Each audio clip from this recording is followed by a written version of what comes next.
In this video, I will show another example of an unusual hold on the offer. It is interesting because the daily is in a downtrend, the gap is down, and also for the past hour the stock's been in a downtrend. Keep in mind that the recording happens in the pre-market, so I wouldn't suggest trading similar scenarios. The hold is very clear, so it serves its educational purposes very well. That's the reason I want to show it. I will speed up the recording, but keep your eyes on the time and sales and the level 2, this time on the offer and the 26.50 offer specifically. This is called an iceberg order, or I call it an unusual hold. It's indicative of a big player or an institution, and it shows that someone is hiding a big order. The reason such an order might be used is because if everyone knew that there was a big order at a specific price, 26.50 in this case, most people that have shares to sell will try to sell their positions in front of him, which could lead to lower prices. That's why people that have big positions to execute will usually hide them. It is useful to train your eyes to spot such orders because such orders can be a check in your favor. They can help you manage risk and also can give you very good entry and exit points. I will say that again and again, but such orders are not traded by itself. You have to combine it with other variables or setups that you like.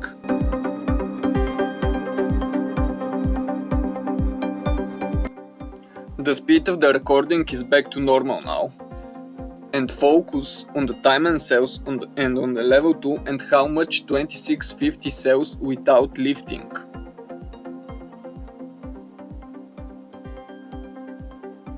It becomes very obvious now that there is a big order there.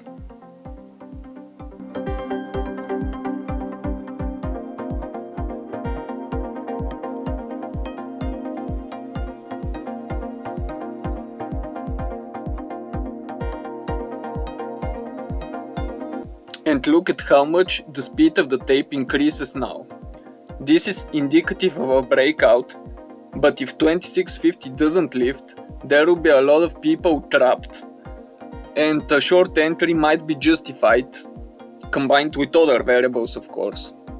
In this case, I was thinking that a retest of 26.20, the pre-market low, might be a possible target, so that would mean roughly 30 cents of potential with just a couple of cents risk. And that's what I mean, that orders like this can give you very good entry points. Of course, I'm not getting involved short just because I see this order. I'm combining it with the fact that the gap is down, the daily trend is down, and also it is ticking down for the past 1 hour. I think that here is the ideal entry. The stock failed to break above 26.50 and now offers are stepping down. What I don't like is that after such a speed up and fell for a break, there's no move lower. It is still staying close to that 26.50 area, and I would prefer it to move lower immediately. Notice how 40 is holding the bid here.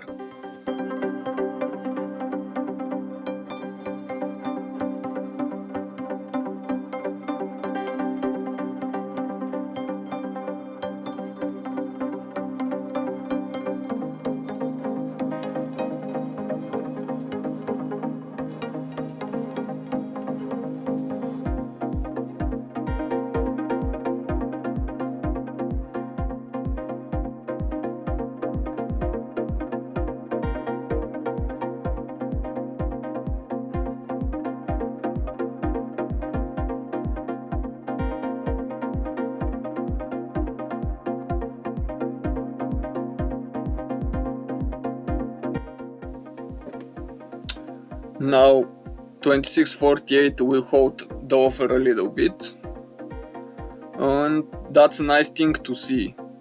A held offer at 26.50 and then a held order at 26.48, a little bit lower. But the fact that no one is hitting the bids means that it's best to not be involved anymore, especially given that 40 held the bid.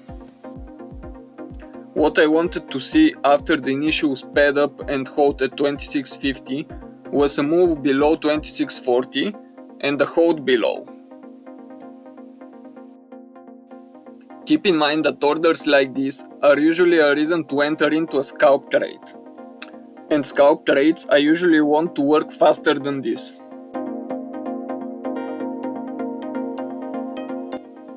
And here is a nice example of what can happen on a fake breakout. The stock is above 26.50 but doesn't move away.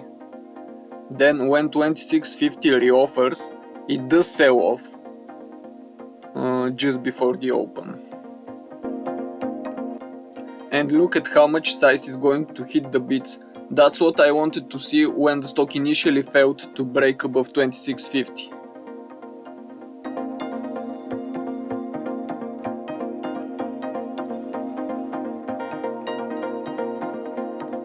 Now let me do a little recap. The stock is in a downtrend and is gapping down, as can be seen on this daily chart. Then the pre-market chart shows an initial move lower followed by a consolidation. Then the stock started a continuation move in the direction of the initial move, and that's where the tape I showed happened. At that time, what I saw was an unusual seller in combination with all time frames moving lower.